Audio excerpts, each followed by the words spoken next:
be me, 32 years old, marketing director at a tech firm in Brooklyn, standing in my grandmother's lakehouse kitchen watching a 26-year-old make everyone fall in love with her without even trying.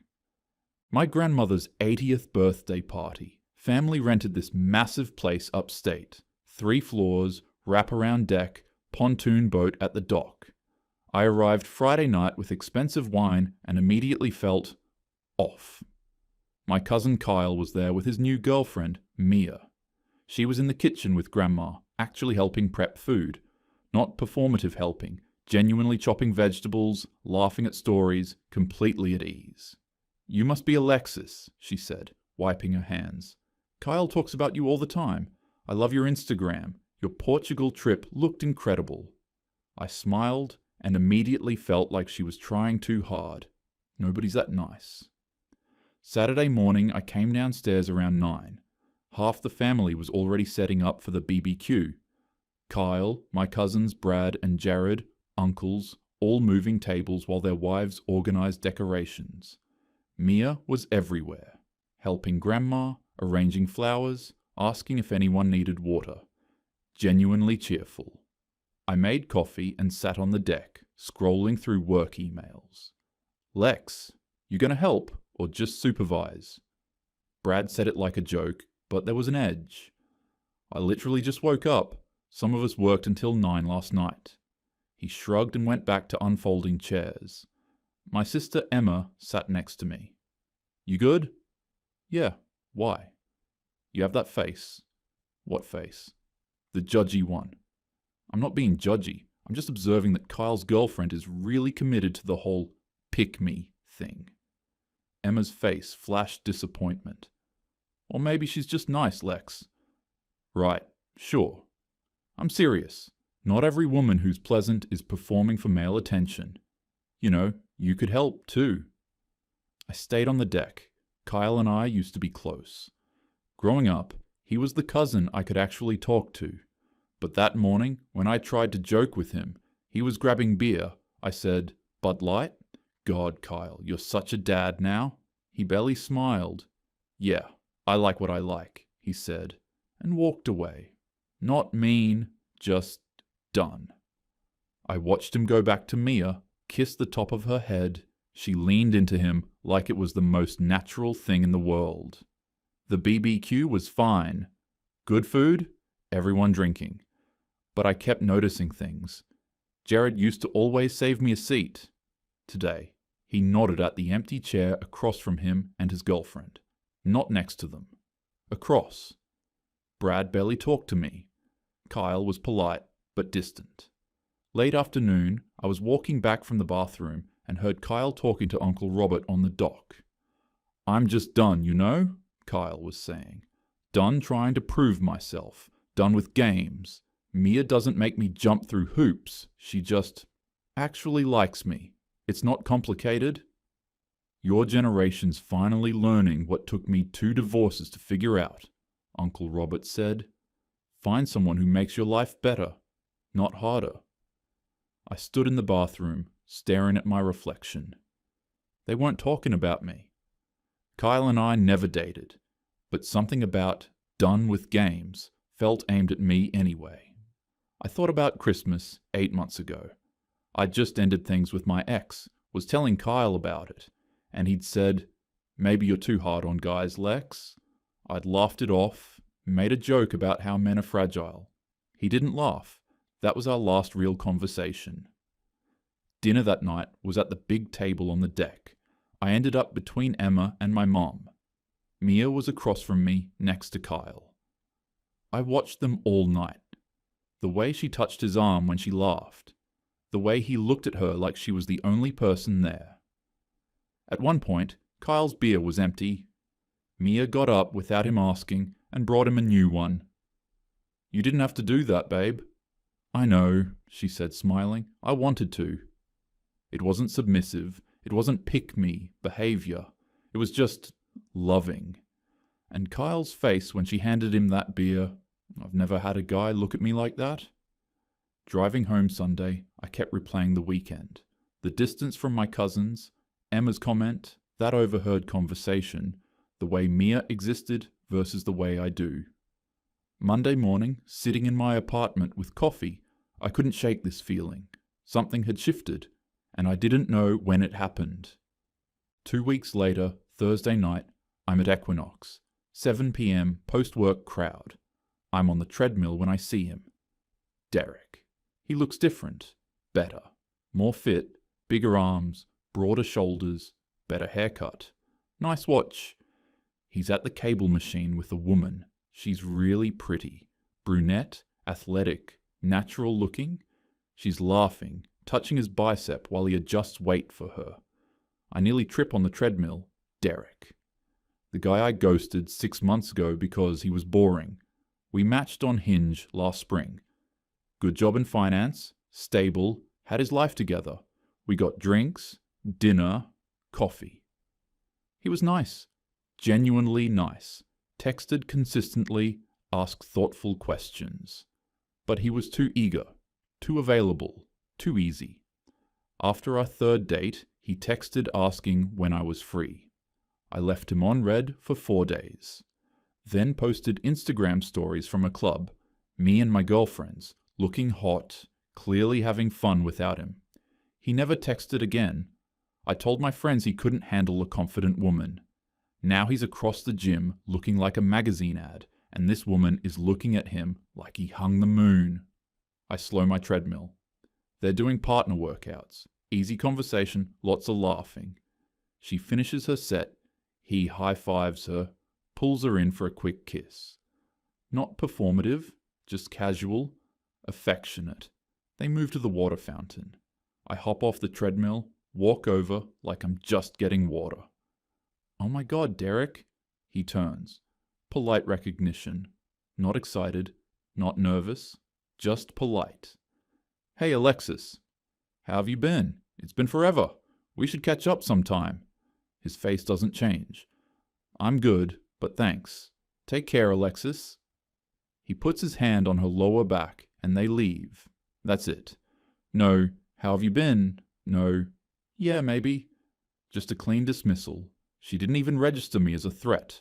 That's what stings most. I finish my workout on autopilot, shower, go home. Pour wine and tell myself I'm not bothered. Then I open Instagram, find his profile. It's public. So many photos of them. Machu Picchu 2 months ago. Fancy restaurant. Tulum Beach, sunset. Hiking last weekend. Caption, life's better when someone actually wants to be on your team. Comments from his friends. She's a keeper, man. Finally found your person. Upgrade complete. I scroll back to right after we stopped talking. Solo gym photo. New chapter. Better version. 1 month later, she appears. I click on her profile. Physical therapist, runs a practice in Brooklyn. Photos with friends, family, patients. Photos of her and Derek, always candid, genuine. One of him making her breakfast 3 weeks ago. His comment, my girl, simple, easy, real. I go back to Derek's profile one more time. Notice he has a story highlight titled Growth. I click it. Gym progress photos. A screenshot of a quote, choose peace over chemistry. A photo with his guy friends. Caption, surrounded by real ones who want to see me win. I remember, I used to make fun of his self-help phase. Called him cringe for reading relationship books. Rolled my eyes when he tried to talk about emotional intelligence. The realization hits. He didn't just move on. He actively decided I was what he needed to grow away from.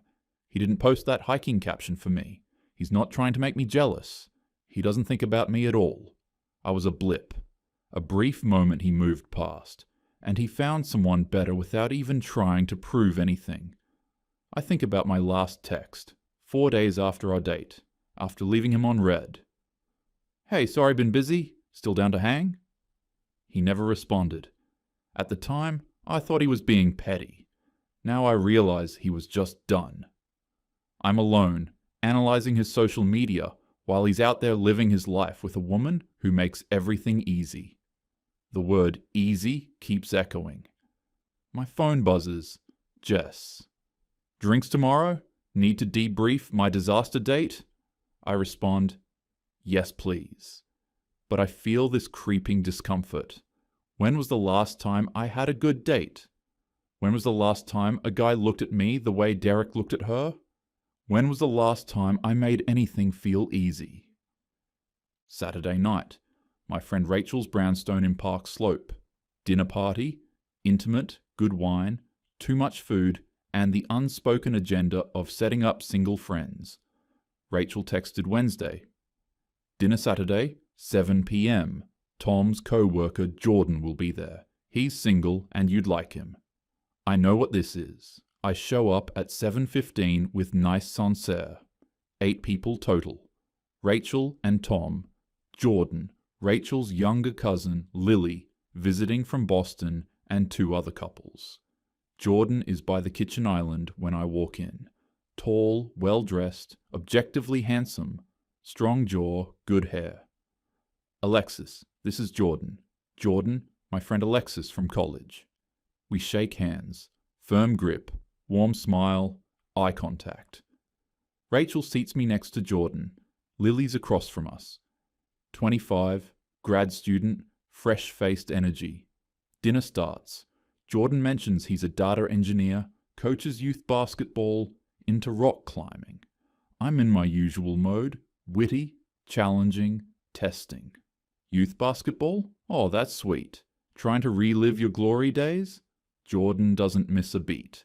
Nah, just like working with kids. Keeps me grounded. Turns to Tom about something else. Not defensive, just unaffected. I try again when he mentions a work project optimizing data for retail. So you're basically just making rich companies richer? Jordan sips wine. That's one way to look at it. I focus on the problem-solving aspect. Asks another guy about non-profit work. Conversation moves on. I threw a punch and he just stepped aside. Later, I mentioned my ex. My last boyfriend was intimidated by successful women. Couldn't handle that I out-earned him? Jordan looks at me. Really looks. Or maybe he just wanted peace. The table goes quiet. What's that supposed to mean? Just that not everything is about money or success. Sometimes people just want to feel good around each other. Then to Lily.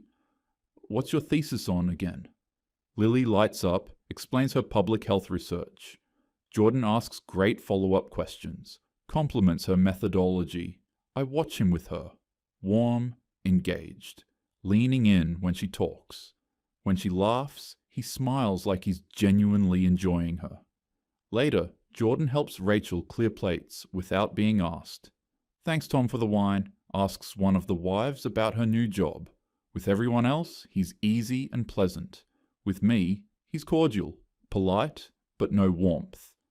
I notice his body language.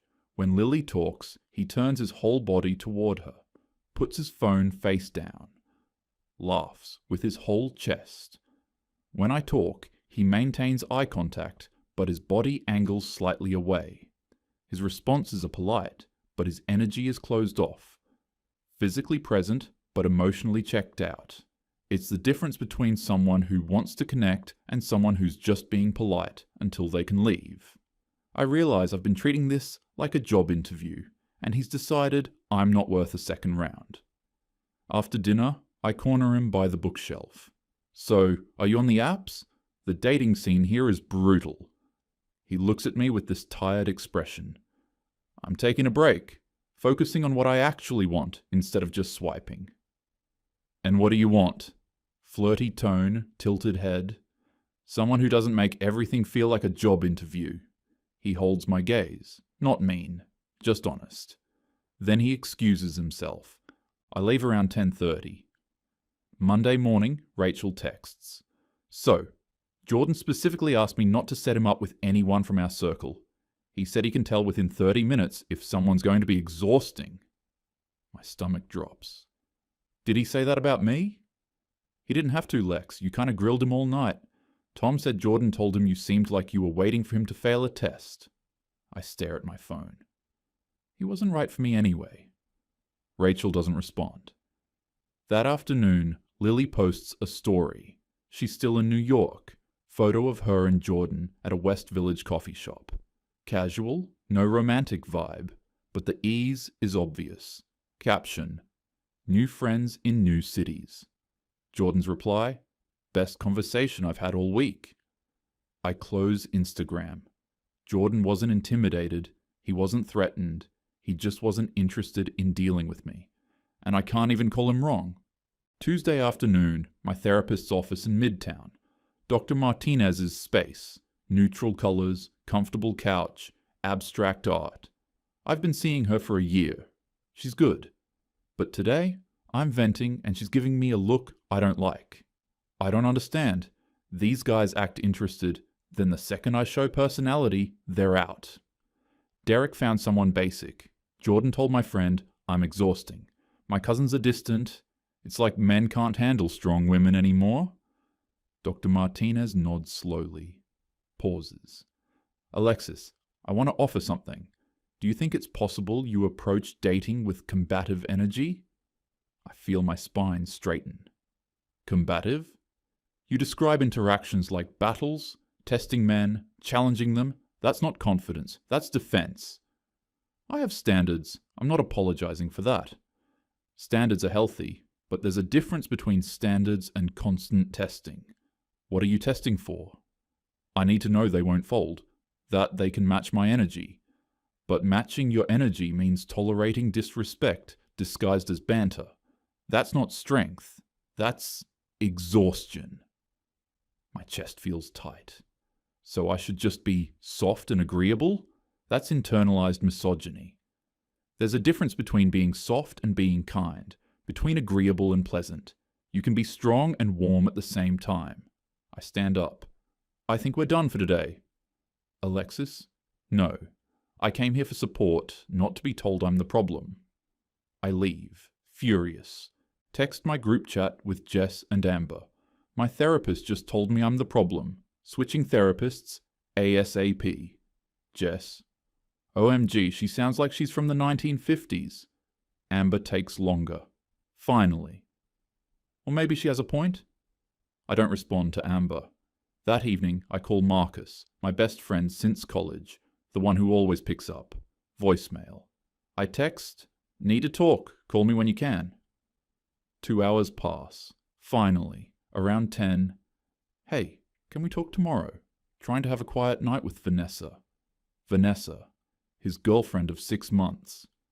It's kind of important, just 15 minutes? My phone rings. Marcus, but his voice sounds tired. Hey, Lex. Sorry to bother you, Actually, I'm glad you called. I've been meaning to talk. Vanessa and I had a long talk this weekend, and she's not comfortable with how much emotional labor I do for you. Emotional labor? Marcus, I'm your friend. Is she that insecure? No. She's secure enough to not tolerate me being another woman's emotional husband. The phrase hits like cold water. What does that mean? It means you call me at midnight about guys who don't text back. You vent for hours but never ask about my life. Vanessa pointed out you've met her 3 times and still don't know what she does. I genuinely can't remember. She's in marketing? She's a pediatric nurse? Silence. I need boundaries, Lex. I can't be your on-call therapist anymore. It's not fair to Vanessa, and honestly, not fair to me either. I can't believe you're letting her control your friendships. She's not controlling anything. I'm choosing my relationship. I'm choosing peace. That word again. Peace. Wow. Okay, good luck with that. I hang up, sit on my couch, staring at my phone, feeling walls close in. I open Hinge, re-download it, create new profile, good photos, witty prompts. Matches come in, but they're different. Lower effort, bad photos, empty bios, the kind that scream, swipe right on everyone. I message Connor. 34, lawyer, looks good on paper. Conversation starts fine. Then he doesn't respond for 6 hours. I send, Lowell, did you get lost on the way to your phone? Connor, just busy with work. Not everyone's glued to their phone. Me, someone sensitive. 3 dots, then disappear. The match disappears. He unmatched me. I stare at my screen, shocked. Other conversations are dying. Polite, but low-effort responses. No real investment. One guy. Hey sexy, wanna meet up? I don't respond. Close the app. Pour wine. Check Instagram. Vanessa posted, she and Marcus at a pottery class, covered in clay, laughing. Caption, my favorite human. Marcus commented, every day with you is easy. Easy. That word follows me. I think about Dr. Martinez, Jordan, Derek and Stephanie, Kyle and Mia, all these men just choosing easy, choosing peace. And I'm here alone, wondering when I became the hard option. 3 weeks later, I'm at my cousin Brad's house in New Jersey. Baby shower for his pregnant wife Nicole. Smaller gathering. Mostly women, some husbands. I'm at the gift table, organizing ribbon, half listening. That's when I hear Aunt Carol from the kitchen. I'm just so relieved Kyle found Mia, his ex-fiancée. Remember Tara? She treated him like a servant. I freeze. Another aunt. Oh, I remember. Always demanding, never satisfied. He'd plan a date, she'd complain about the restaurant, he'd buy flowers, she'd say he was love-bombing. Men today just won't put up with what they used to, Aunt Carol says. And good for them. Why should they tolerate being treated like ATMs and emotional punching bags? My hands stop moving. Tara's behavior, the demanding, the complaining, the dissatisfaction, sounds exactly like me. The complexity I thought was authenticity. The standards I thought were empowerment. The tests I thought were necessary. I look across the room. Kyle's on the couch. Mia walks over with a plate of food, hands it to him. His whole face lights up. He pulls her down, kisses her forehead. You didn't have to do that, babe. I know. I wanted to. It's not submissive. It's not pick me. It's just love. The ease between them. No tension, no games. It's so obvious now. I watch Brad with Nicole. She asks him to grab her purse. He gets up immediately, no sighing. Comes back, kisses her temple. Thanks, babe. Of course. Not transactional, just how they are. My brain tries to protect me, offering explanations, justifications. Maybe I've been unlucky. Maybe the right guy will appreciate my complexity. Maybe men haven't caught up yet. But underneath, there's quiet, creeping panic. What if I've been treating dating like war? What if making men prove themselves wasn't standards? What if that's why Derek didn't try to win me back, because he knew I wasn't worth it? I drive home, hands tight on the wheel, get to my apartment, pour wine, sit in the dark, open my dating apps. Fewer matches than last week. Quality has dropped noticeably. The guys I'm matching with are low effort. Bad photos, empty bios, hey messages. Quality men aren't appearing anymore. I Google, why am I not getting good matches on dating apps anymore? First result, the algorithm knows how your behavior affects who sees you. The article explains, if conversations die quickly, the algorithm assumes you're difficult. If you get unmatched frequently, it drops your priority. I keep scrolling. Another article pops up. Why high-value men are walking away. The 7 signs they've stopped tolerating modern dating. My stomach drops. I click it. The list. 1. They stop engaging with mind games and testing 2. They choose peace over drama 3. They walk away from women who treat them like job applicants. 4. They set boundaries with female friends who use them for emotional labor. 5. They don't chase women who showed disinterest. 6. They recognize red flags early and act on them. 7. They date women who make them feel appreciated, not exhausted. Every single point describes a guy who's pulled away from me. Every single one. I'm not the victim of bad luck. I'm the common denominator. I closed the article. Marcus hasn't texted in 2 weeks. Dr. Martinez sent 1 email I haven't answered. My group chat is mostly just Jess complaining. Amber's busy with her fiancé. Derek is probably happy with Stephanie. Jordan is probably relieved. Kyle is building a life with Mia, and I'm here, alone, refreshing apps that show worse options every day. I think about Dr. Martinez, combative energy, the difference between strength and exhaustion. Marcus's words, she's secure enough to not tolerate me being another woman's emotional husband, Jordan. Someone who doesn't make everything feel like a job interview. That word, easy. For a second, just a second, I almost get it. I almost see clearly that I've been making love feel like war, that I've been treating men like they need to earn me instead of just being with me. That maybe the problem isn't that men are weak now.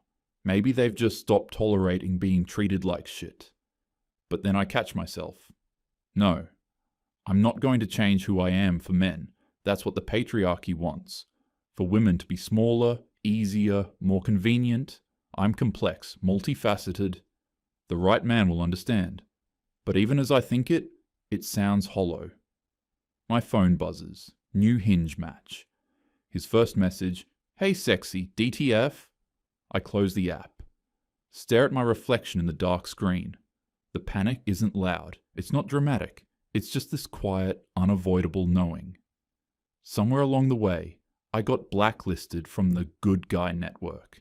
Not because they conspired, just because they all independently decided I wasn't worth the effort. And they moved on. Found women who made love feel like peace instead of war. I sit in my apartment, wine in hand, surrounded by expensive furniture and career achievements and all the things I thought made me a catch. And I'm alone. The knowing sits heavy. I refresh my app one more time. Worse matches than before. I close my phone. The reflection looks tired. The panic settles in. Quiet. Permanent. Real.